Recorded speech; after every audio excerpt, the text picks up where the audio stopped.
नमस्कार, मैं हूं तमन्ना और आप देख रहे हैं द संकेत लाइव। आज का मुद्दा सीधे गांव, गरीब, मजदूर और राज्यों के अधिकार से जुड़ा हुआ है, क्योंकि मनरेगा, जिसे महात्मा गांधी राष्ट्रीय ग्रामीण रोजगार गारंटी योजना कहा जाता था, अब उसी मनरेगा पर सबसे बड़ा बदलाव लाया जा रहा है और इसके विरोध में कांग्रेस शनिवार को 45 दिन तक चलने वाला बड़ा आंदोलन शुरू करने जा रही है। और सिर्फ कांग्रेस ही नहीं, कर्नाटक, तेलंगाना और पंजाब जैसे राज्यों ने इस बीबीजी रामजी एक्ट के खिलाफ बाकायदा प्रस्ताव पारित कर दिया है। वहीं तमिलनाडु, केरल और पश्चिम बंगाल भी खुलकर इसके विरोध में उतर चुके हैं। सवाल यह है कि आखिर मनरेगा में ऐसा क्या बदल गया कि एक साथ इतने राज्य भड़क उठे और इतना बड़ा राजनीतिक टकराव शुरू हो गया। विपक्षी दलों का आरोप है कि केंद्र सरकार मनरेगा के मूल विचार को खत्म कर रही है, राज्यों की स्वायत्तता पर हमला कर रही है और ग्रामीण रोजगार अधिकारों को कमजोर कर रही है। सबसे बड़ा सवाल यही है कि मनरेगा से महात्मा गांधी का नाम क्यों हटाया गया, क्योंकि मनरेगा सिर्फ रोजगार योजना नहीं थी, वह भारत की सामाजिक गारंटी का प्रतीक थी। वह उस विचार का नाम था जिसमें गरीब को काम मांगने का अधिकार था और सरकार का कर्तव्य था कि उसे काम दे। दूसरा बड़ा मुद्दा यह उठाया जा रहा है कि योजना को मांग पर आधारित से आपूर्ति आधारित ढांचे में क्यों बदला जा रहा है। यानी पहले अगर मजदूर काम मांगता था तो सरकार को काम देना पड़ता था।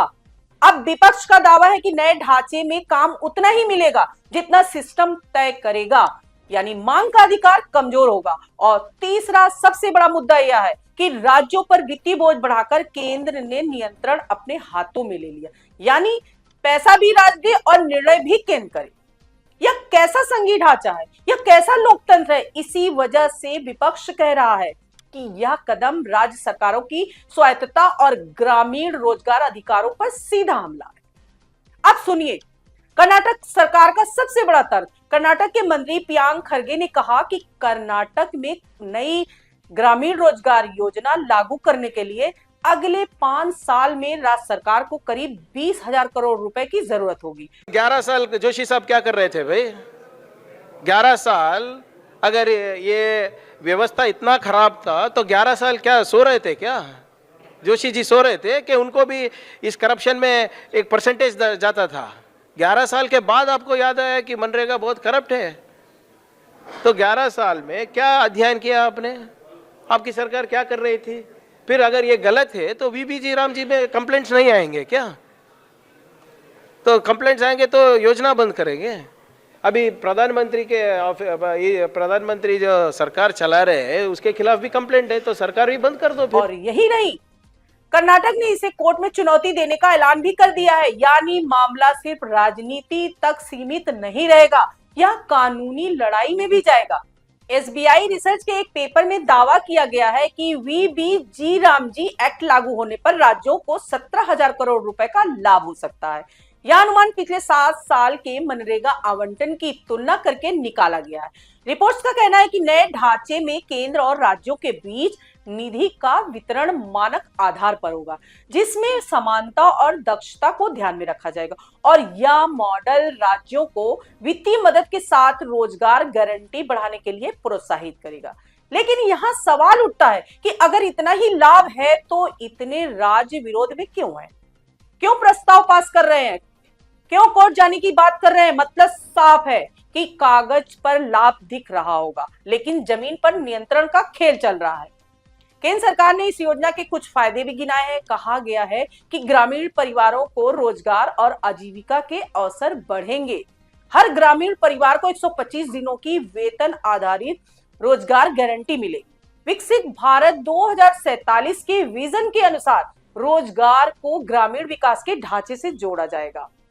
केंद्रीय ग्रामीण विकास मंत्री शिवराज सिंह चौहान के अनुसार नया कानून मनरेगा की कमियों को दूर करेगा, समय पर भुगतान सुनिश्चित करेगा। लेकिन विरोधियों का कहना है कि 125 दिन का दावा सुनने में अच्छा है, पर असल खेल यह है कि राज्यों के ऊपर खर्च का बड़ा हिस्सा डालकर केंद्र अपना नियंत्रण बढ़ा रहा है और मनरेगा का अधिकार आधारित स्वरूप कमजोर कर रहा है। अब राज्यों के विरोध की तस्वीर भी देखिए। पश्चिम बंगाल में मुख्यमंत्री ममता बनर्जी ने इसे बांग्ला अस्मिता पर बड़ा हमला बताया। उन्होंने कहा, योजना का नाम बदलना बंगाल और बंगालियों की अस्मिता का अपमान है। तृणमूल महासचिव अभिषेक बनर्जी ने कहा, केंद्र सरकार ने महात्मा गांधी और टैगोर दोनों का अपमान किया है। और पार्टी प्रवक्ता कुणाल घोष ने कहा, राज्य हिस्सेदारी बढ़ाने और योजना को केंद्र के पूर्ण नियंत्रण में देने से राज्य के खजाने पर भारी बोझ पड़ेगा और स्वायत्तता प्रभावित होगी। यही नहीं, बंगाल में विपक्षी कांग्रेस और कुछ लेफ्ट नेताओं ने भी इस बिल को गरीबों और राजहितों के खिलाफ बताया। उधर केरल में मुख्यमंत्री पिनरई विजयन ने कहा कि केंद्र अब राज्यों पर खर्च का बोझ डाल रहा है और योजना का नियंत्रण पूरी तरह अपने हाथ में ले रहा है। केरल के पंचायत मंत्री एमबी राजेश ने साफ बताया कि यदि 40% खर्च राज्य को देना पड़ा तो सालाना 1600 करोड़ रुपए का अतिरिक्त बोझ आएगा। सोचिए, यह बोझ छोटे और मध्यम राज्यों पर कितना भारी पड़ेगा। और फिर सवाल यह भी है कि अगर राज्य पैसा देगा तो राज्य को फैसले का अधिकार भी होना चाहिए, लेकिन आरोप यही है कि केंद्र पूरा नियंत्रण चाहता है। तमिलनाडु में मुख्यमंत्री एमके स्टालिन ने भी कड़ा विरोध किया। उन्होंने कहा, महात्मा गांधी का नाम हटाना अपमानजनक है और वित्तीय बोझ बढ़ाना राज्यों के लिए नुकसानदेह है। यह संघीय ढांचे और ग्रामीण मजदूरों के अधिकारों पर सीधा हमला है। बीसी के नेता डी रविंद्र कुमार ने कहा, नाम बदलना और वित्तीय भार बढ़ाना जनता के हितों के खिलाफ है। एमडीएम के नेता दुरई वैको ने चेतावनी दी है कि अब राज्य को अतिरिक्त खर्च उठाना पड़ेगा जबकि केंद्र का नियंत्रण पूर्ण रहेगा। अब यहीं से असली बहस शुरू होती है। क्या केंद्र सरकार मनरेगा को राष्ट्रीय योजना के नाम पर केंद्रीय नियंत्रण योजना में बदल रही है? क्या राज्यों के अधिकार धीरे धीरे छीने जा रहे हैं? क्या महात्मा गांधी नाम हटने के पीछे सिर्फ रीब्रांडिंग है या एक वैचारिक एजेंडा? और सबसे बड़ा सवाल यह कि अगर मनरेगा मांग आधारित नहीं रहेगा तो गांव का मजदूर किसके पास जाएगा? गांव में तो पहले ही बेरोजगारी है, पलायन है, महंगाई है। अगर रोजगार गारंटी कमजोर हुई तो सबसे बड़ा झटका गांव को लगेगा। इसी वजह से कांग्रेस 45 दिन का आंदोलन शुरू कर रही है ताकि दबाव बने, ताकि संसद से सड़क तक आवाज पहुंचे, क्योंकि यह लड़ाई सिर्फ एक नाम की नहीं है, यह लड़ाई उस अधिकार की है जो गरीब को संविधान की ताकत देता है।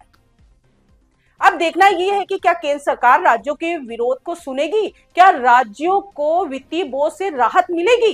क्या मनरेगा का मूल अधिकार आधारित चरित्र बच पाएगा या फिर यह योजना धीरे धीरे एक ऐसी स्कीम बनकर रह जाएगी जिसमें गांव का मजदूर सिर्फ नंबर होगा और फैसला ऊपर से होगा? आज के लिए इतना ही। नमस्कार दोस्तों।